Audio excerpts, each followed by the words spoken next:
Esse é o episódio 1 do Gira Negra Gaúcha. Eu sou o Richard Serraria e aqui comigo André de Jesus, estou aqui nessa locução. E hoje, no primeiro episódio do Gira Negra Gaúcha, a gente vai falar da importância da política pública como mola propulsora do tambor sopapo.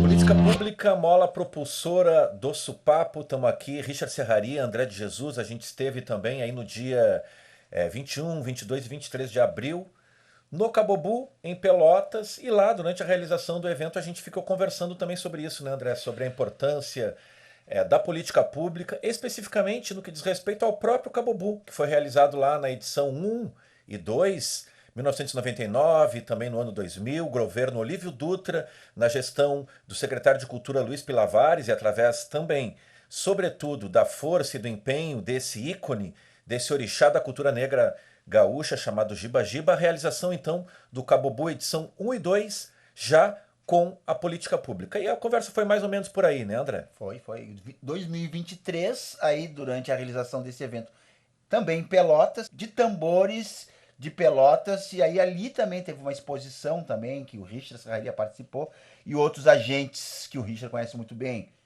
José Batista, né, filho do mestre, o Caco Xavier, Raquel Moreira e Claudinho Pereira. É isso, né? Teve uma mesa também para problematizar a música, problematizar a política pública, problematizar a nova criação, ou nova ou não, como é que pode chamar, né, Richard? Sim. De o sopapo entrando na música gaúcha, na música litorânea, na música urbana. Já entrou com Bataclan, já entrou com outras bandas aqui em Porto Alegre, mas em Pelotas me parece, e no litoral de uma forma mais... O tema era um pouco esse, né? Exatamente, também teve essa dimensão aí, que é a tematização dessa mesa, a mesa final dos debates realizados ali na Biblioteca Pública de Pelotas.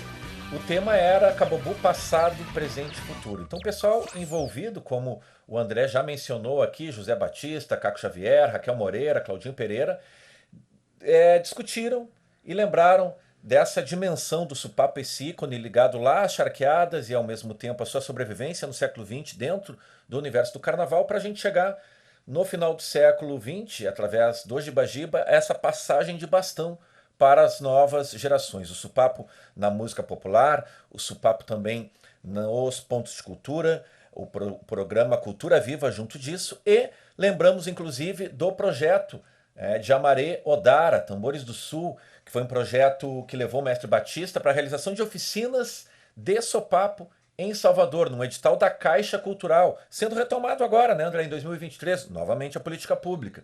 E a circulação permitida naquele período nos espaços culturais da Caixa. A execução era do Caio Lopes e do Alexandre Maro. O ponente foi o mestre Dilermando lá no ano de 2008. E aí, para a gente também poder contextualizar melhor, a gente tem aqui uma fala do Caio Lopes falando desse projeto.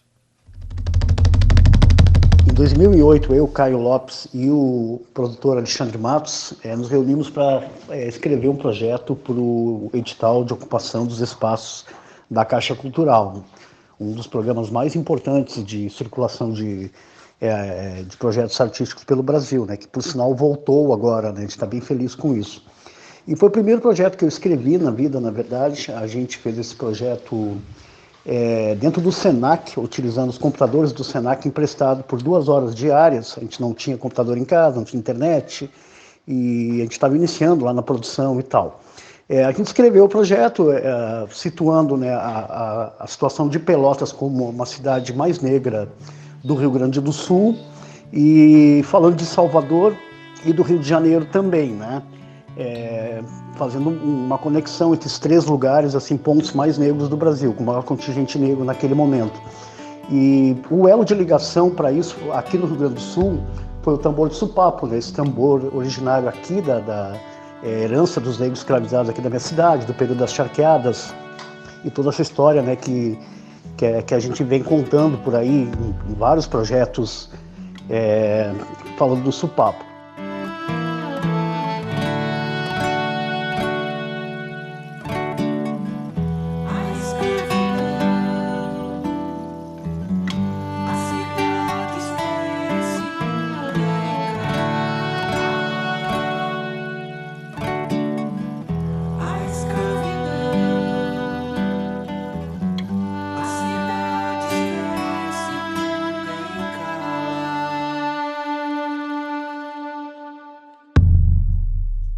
Bom, para nossa surpresa, o projeto aprovou.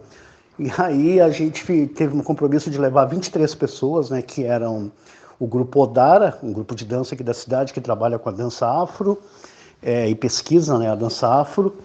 O mestre Batista, que é o construtor do Supapo Griot, né, que já nos deixou, e para fazer oficina de tambor Supapo.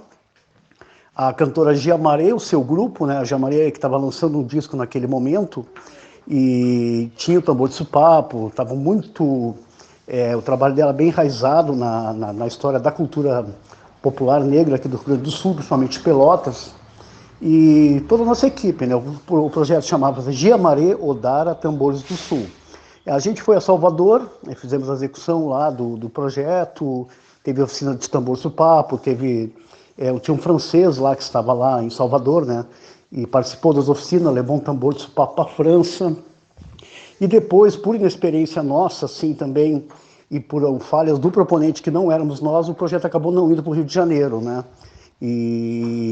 Mas foi demais, assim, foi bacana demais a ida a Salvador, foi interessante poder levar o tambor de Supapo para lá e fazer, né, encontrar eco no meio de uma cidade, de um estado onde o tambor é a tônica, né? Porque quando o Alexandre me procurou para fazer esse projeto, eu achei que não teria sentido levar tambor para a Bahia. Mas o Supapo ele é tão interessante, ele tem uma história tão grande por trás, que o interesse foi muito grande, assim. O show foi lotado lá, foi para Supapo na França, as oficinas foram bem disputadas, e foi legal demais, assim, o tambor Supapo abriu esse caminho para nós aí.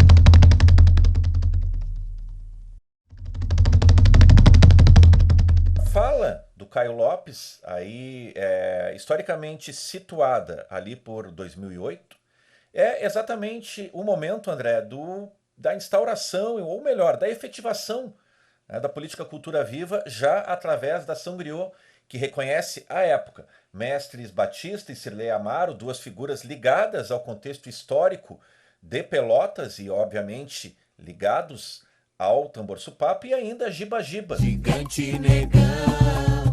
Dentre outros e outras mestras da cultura popular ali por 2007, 2008. É também a época da efervescência toda ali em torno dos pontos de cultura, né? A política pública em torno do Supapo vai também ter essa dimensão, esse impulso determinante dos pontos de cultura. Dá para a gente citar aqui o Chibarro, PC Oliveira. É a época também do surgimento do Quilombo do Supapo no bairro Cristal, em Porto Alegre, uma espécie também de descentralização da cultura, e aí em âmbito nacional. E é também a época do surgimento do ponto de cultura Ventre Livre, assim como o Odomodê também tem um impulso grande nessa movida sopapeira. O Odomodê Afrosul, que já tem uma trajetória, uma caminhada mais longa, historicamente falando. E dentro desse incremento de ações culturais, a gente vai ter ainda o Arte Estação, no Cassino, outro ponto de cultura. Posteriormente, o Pampa Sem Fronteiras, lá em Bagé. E, desde o princípio, o Cultura Viva teve também a presença aí do coletivo Catarse, de Porto Alegre, como um coletivo de mídia livre, e também a presença do Casa Brasil, não por acaso, ambas instituições, coletivo Catarse e Casa Brasil, também ligados nessa movida de fortalecimento do tambor de Supapo no século XXI. Isso tudo, toda essa dimensão, toda essa coletividade aí de atores sociais em torno do Supapo vai gerar também o documentário O Grande Tambor, realizado em 2009, numa ação, num edital do IFAM, o Instituto de Patrimônio Histórico e Arquitetônico Nacional, de certo modo reconhecendo também o tambor Supapo como patrimônio imaterial do Brasil. Falamos aí rapidamente sobre O Grande Tambor, documentário realizado seria Catarse Fã, com o relevante trabalho também do Quilombo do Supapo, que teve como padrinhos, que tinha como padrinhos à época, né, Giba Giba, Mestre Griot Cirlei Amaro, também o Mestre Batista, junto a Bataclan FC, e esse documentário ele foi também fruto da política pública, e teve um papel fundamental naquele momento histórico, né, uma espécie de balanço das ações feitas no Cabobu 1 e 2, realizados 10 anos antes, no ano 2000, e o Grande Tambor, realizado em 2010, apresentando, então, o documentário também desafios para a permanência do Supapo no século XXI. E um outro aspecto aí necessário de a gente falar, também nesse percurso de afirmação do Supapo, é a importância da circulação desse conteúdo de conhecimento popular, de aquilo que se chama também o conhecimento empírico, a academia também reconhecendo e se dobrando e ao mesmo tempo entendendo a importância desses mestres e mestras da cultura popular, e isso também se mostrando em teses acadêmicas, né? Uma tese fundamental aí, a tese do Mário Maia, defendida na URGS em 2008, onde ele afirmava aí o escamoteamento da presença negra nesse folclore oficialesco do estado do Rio Grande do Sul. Também o trabalho do Lucas Kinoshita, mencionando o Supapo no ambiente acadêmico, num trabalho de conclusão no IPA em 2010, e ainda a tese de doutorado de Richard Serraria 2017 na URGS, onde o Supapo ali é destacado também como um elemento importante na composição de canções. Já perto do final desse levantamento histórico, acadêmico, cultural, esparsa acerca do tambor, o Centro Negro Gaúcho, né? Nossa gira negra gaúcha chegando ao fim. Importância aí de 2019, novamente, com o nome do Supapo, e o projeto Pedagogia do Supapo, política pública, via FAC-RS.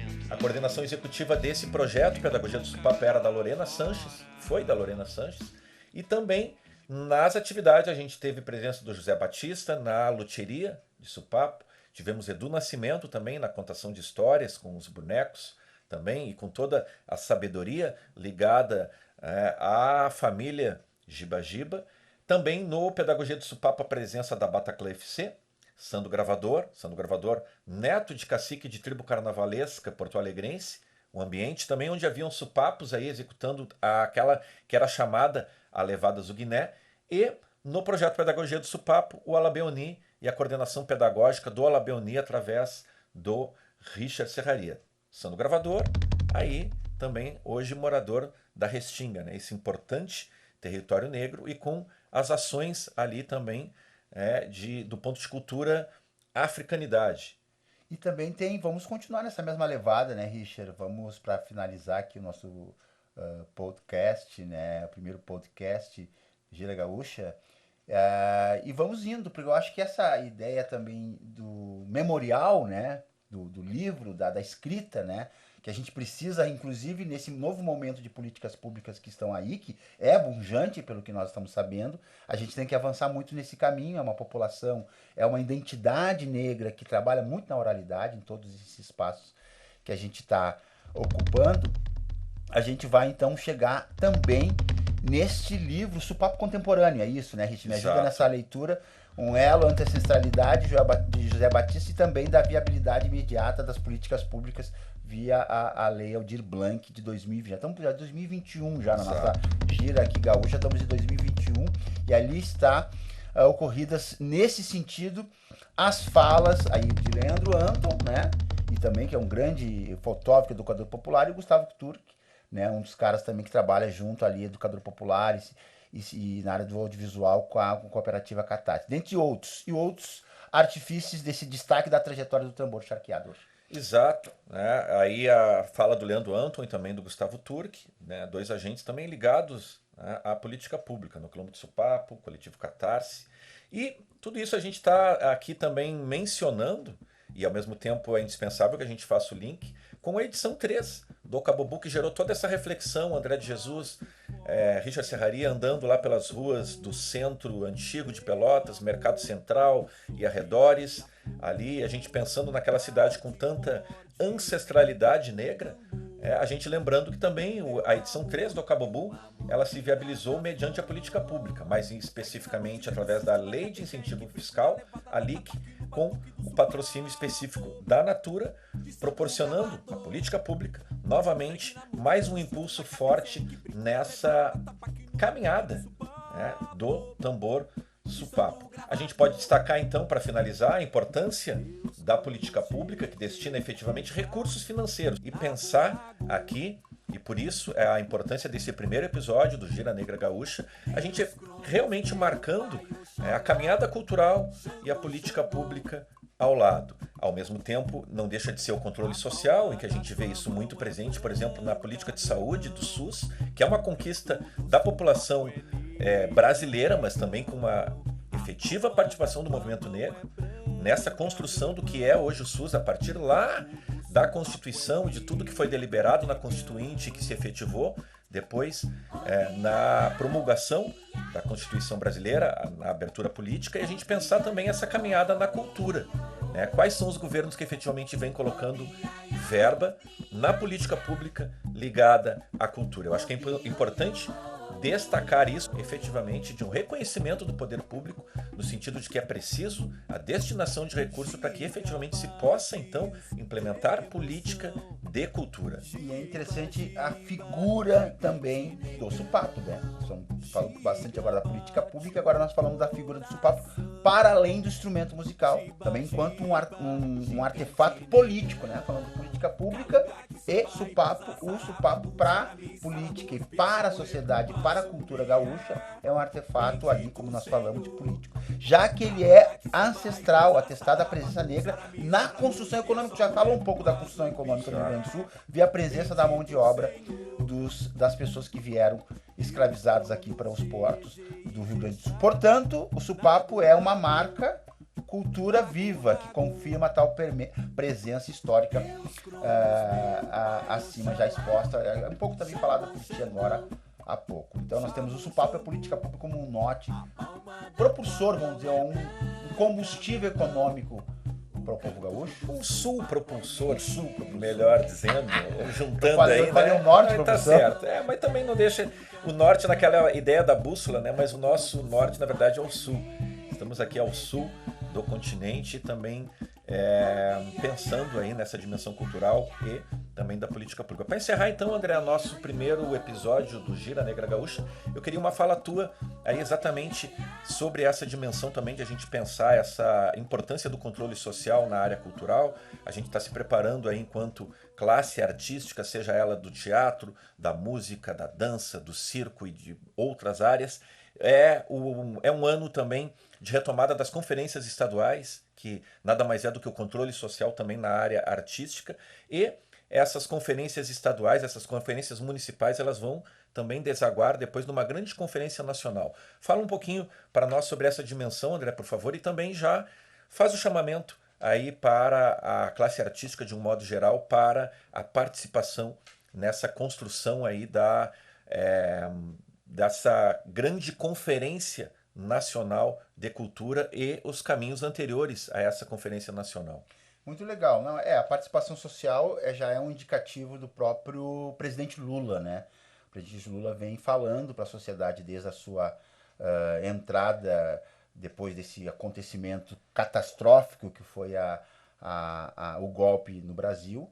Ele vem falando da participação social como uma ferramenta, um instrumento principal, fundante na nossa política no Brasil nesse momento. E nós estamos nos preparando para as conferências municipais e estaduais de cultura. Então, a convocação que a gente faça a participação social, é fundamental. Parece até que no setor nosso setor, que é um setor artístico-cultural, ele parece menor, né? Talvez pela questão dessa própria nossa relação de classes mesmo, né? Nós estamos falando de um fenômeno fundante de um território negro, e esse território negro está ligado a um território popular, então, quer dizer, a gente às vezes tem na classe artística um território um pouco mais de classe média, branca, liberal, etc. Mas não, eu acho que existe um setor muito importante que vai estar tomando conta dessa discussão nesse momento, que é a participação social. Então, o que eu poderia dizer é exatamente isso. Acho que tu falou um pouco de tudo, né, Richard? Eu acho que as conferências estão... É uma questão institucional, não é uma questão meramente de ação social, ela é institucional, ela faz parte de uma política pública, faz parte de uma política que está no poder hoje, né? O presidente Lula falou desde o começo que ele quer, ele montou, ele constituiu um comitê de cultura no governo brasileiro, onde esse comitê é o instrumento da participação social institucionalmente, então não é uma coisa assim, de uma ideia que possa parecer setorizada ou de um setor cultural. Não, hoje nós temos institucionalmente um espaço de participação social e por que não podemos dizer de controle social? Porque a palavra controle para o artista é tão... eu não quero ser controlado, eu sou livre. Não, livre tu é, mas se tu é um partícipe do poder público, né? Porque uma boa parte dos artistas também, como todos nós, necessitamos de um poder público muito mais pungente, como é agora com a Paulo Gustavo, aproximadamente 200 milhões no Rio Grande, e a Aldir Blanc aproximadamente 3 bilhões para o Brasil. Quer dizer, se tu tem esse volume hoje de recursos, tu tem que ter uma participação social, tem que ter um controle social. E a importância de nós discutirmos a participação social, é importante nós discutirmos o controle social dentro desse contexto de uma forma com qualidade, num espaço democrático, que é a arena pública. Né? Acho que esse espaço vai ser constituído esse ano nas conferências municipais. Já tem datas, parece que até agosto as conferências municipais, setembro, outubro as conferências estaduais, e vai culminar com uma conferência, uma grande conferência, terceira conferência de cultura do Brasil, em Brasília, provavelmente no mês de dezembro. Então, quer dizer, olha, Richard, nos espera bastante coisa esse ano. Bastante ainda, né? coisa. É isso aí. O Gira, deixa a Gira girar. Né? Esse episódio é o primeiro episódio do Gira Negra Gaúcha, um podcast aí que vai inicialmente ser veiculado pelo Brasil de Fato, que vai circular em outras plataformas, em outros territórios, em outros sítios aí da internet. Eu sou Richard Serraria, poeta, cancionista, tocador de supapo, doutor em estudos literários pela URGS, e comigo André de Jesus, ator, ponteiro de cultura, locutor, arte ativista e produtor. Fique ligado, Gira Negra Gaúcha, episódio 1, e na sequência aí você vai ter também os outros episódios.